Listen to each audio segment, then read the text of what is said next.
Fala galera, beleza? Vamos lá para mais uma aula de geografia comigo, o professor Jorge Luiz. Qual será o nosso tema?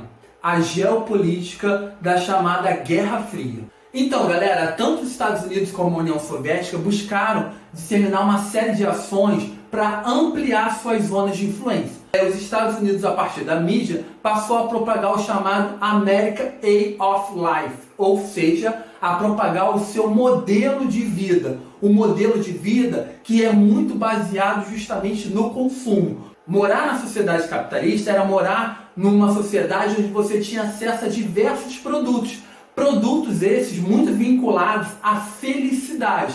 Por exemplo, morar nos Estados Unidos, morar no capitalismo, era você ter acesso a um produto que é base, muito característico do capitalismo, a Coca-Cola, que é chamada bebida da felicidade. E também ter acesso a outros produtos, como hambúrgueres do McDonald's. Então, consequentemente, os Estados Unidos vão implementar uma série de ações na mídia mostrando a diferença dessa vida da sociedade capitalista para a sociedade socialista. Ou seja, o padrão de vida diferenciado entre essas duas sociedades. Lembrando que no capitalismo tudo é movido para a obtenção do lucro. Então você tem uma diversidade muito maior de produtos. Já na sociedade socialista, tudo é regido por uma economia planificada, ou seja, uma economia controlada pelo Estado. Então, na sociedade capitalista, você tem uma diversidade de produtos. Na sociedade socialista, não. Você tem os produtos produzidos para atender as necessidades básicas da população.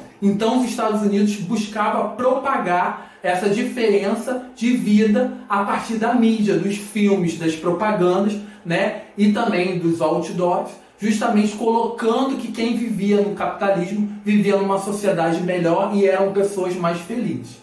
Qual era o objetivo dos Estados Unidos com isso? Impedir a chamada expansão da cortina de ferro. O que a gente chama de cortina de ferro? A cortina de ferro era uma denominação utilizada para se referir à linha de fronteira que dividia a Europa entre os dois sistemas políticos distintos, entre o capitalismo e o socialismo, visto que a União Soviética tinha um controle muito forte sobre o leste europeu. Então o objetivo dos Estados Unidos era não permitir o avanço dessa cortina de ferro sobre o restante da Europa. Não somente dos Estados Unidos, assim como os países aliados dos Estados Unidos. Outra questão, os Estados Unidos também implementaram a chamada doutrina Truman. Essa doutrina tinha como objetivo conter a expansão socialista. Para isso, os Estados Unidos criou uma série de ajudas econômicas, a partir da implementação, por exemplo, do Plano Marshall. O Plano Marshall constituía uma ajuda econômica aos países europeus atingidos diretamente pela guerra. Então, qual o objetivo dos Estados Unidos? Ajudar economicamente e manter esses países como seus aliados. A partir disso também foi criado o Banco Mundial, que era um banco que captava fundos para justamente reconstruir a Europa e os países aliados dos Estados Unidos pós a Segunda Guerra Mundial, e também o FMI, que também foi outro importante fundo criado para ajudar, naquele contexto histórico, ajudar os países europeus a se reconstruir, se erguer economicamente e trazer esses países como aliados dos Estados Unidos. Outra questão foi também em 1949 com a criação da OTAN, Organização do Tratado do Atlântico Norte, que foi justamente uma aliança militar criada em 49 entre Canadá, Estados Unidos e Europa Ocidental para defender essas nações contra uma possível ameaça da União Soviética, ok? Em 1949, em resposta ao Plano Marshall, a União Soviética vai criar o chamado Conselho para Assistência Econômica Mútua, o chamado Comecon. Qual o objetivo desse Conselho para Assistência Econômica Mútua? É justamente promover o desenvolvimento econômico e tecnológico das repúblicas, dos países socialistas, que eram justamente os países do leste europeu. Ou seja, o Comecon foi uma resposta da União Soviética ao chamado Plano Marshall, que era aquele plano de ajuda econômica dos Estados Unidos. Então a União Soviética também vai implementar o seu plano de desenvolvimento econômico, permitindo ali o desenvolvimento das repúblicas socialistas ali do leste europeu. Ou seja, também buscando uma estratégia para aumentar a dependência econômica dos seus países aliados e justamente manter esses países em seu domínio. Outra questão vai ser a implementação também de uma aliança militar socialista, em resposta justamente a quem? A OTAN. Ou seja, a União Soviética vai implementar justamente um pacto, né? Um pacto militar, que vai ser chamado de Pacto de Varsóvia.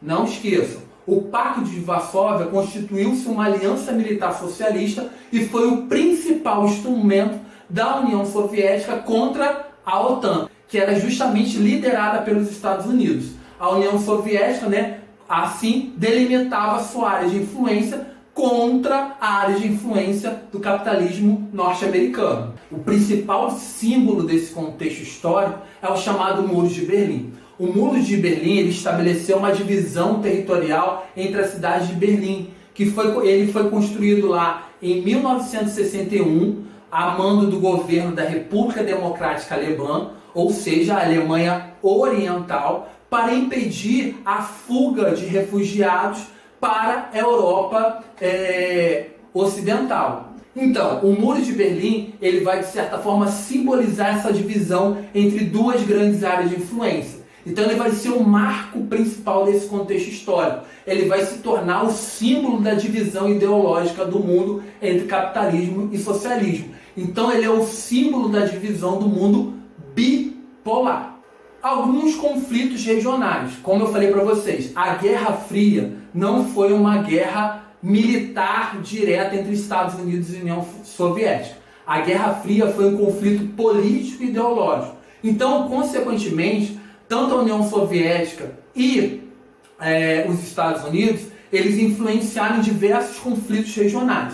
Alguns conflitos foram importantes nesse contexto histórico. Por exemplo, a Guerra da Coreia. Como a gente sabe, as Coreias elas foram, de certa forma, criadas a partir da Segunda Guerra Mundial, onde aquele território foi dividido entre áreas de influência. Era um território que era de influência japonesa, os seus territórios, né, passaram a ser divididos pelos países vencedores da Segunda Guerra Mundial. Então, a Guerra da Coreia nada mais é do que um fruto da disputa velada entre Estados Unidos e a União Soviética. E a Guerra das Coreias vai ocorrer justamente no contexto ali da Guerra Fria, e a gente tem repercussões até os dias atuais, porque as Coreias ainda são dois países distintos, com dois sistemas distintos. A Coreia do Norte ainda hoje continua sendo socialista, extremamente fechada, e a Coreia do Sul, uma sociedade capitalista de economia aberta. Então a gente tem aí um conflito que dura até os dias atuais. A gente também vai ter uma influência dos Estados Unidos sobre as políticas de diversos países da América Latina. No contexto da Guerra Fria, por exemplo, os Estados Unidos vai apoiar diversos golpes militares, a atuação militar, justamente para preservar essa área de influência aos seus interesses. Uma outra questão é a Revolução Cubana, que vai implementar justamente o sistema socialista lá em 1959. Isso vai representar uma forte ameaça para os Estados Unidos, porque o território cubano vai ser justamente um território de influência soviética dentro da área de influência americana, então muito próximo aos Estados Unidos. E essa tensão vai aumentar ainda mais em 1962, quando a União Soviética decidiu instalar uma base militar em Cuba. Essa base vai constituir justamente uma base de mísseis, né, que vai estar apontada para o território norte-americano. Olha só a ameaça aos Estados Unidos. Então, isso vai gerar uma série de medidas dos Estados Unidos em relação a restrições ao território cubano, permitindo o não desenvolvimento da sociedade cubana, de certa forma uma aliada da União Soviética e uma representação de uma ameaça muito forte aos Estados Unidos. Outro processo importante nesse contexto histórico é a Guerra do Vietnã. Em 1964, há uma intervenção dos Estados Unidos no Vietnã, um conflito contra o colonialismo francês que se arrastava desde o final da Segunda Guerra Mundial. Ou seja, a sociedade do Vietnã estava buscando justamente a superação desse colonialismo francês. Os Estados Unidos, com sua política de contenção do socialismo, né, vai apoiar as tropas francesas, justamente com medo da implementação do socialismo no território do Vietnã, lá na Ásia. Em 1973, os Estados Unidos retiram-se da guerra, derrotados e desmoralizados. Por quê? Seus modernos recursos militares não conseguiram vencer as dificuldades impostas pelas questões naturais, como, por exemplo, a floresta tropical densa existente no território do Vietnã e também pelas práticas de guerrilhas dos Vietcongs. Então, consequentemente, a guerra do Vietnã é como se fosse uma vergonha para os Estados Unidos. Os Estados Unidos saem dali totalmente desmoralizados, ok? E é também um conflito vinculado a esse contexto histórico aí da Guerra Fria.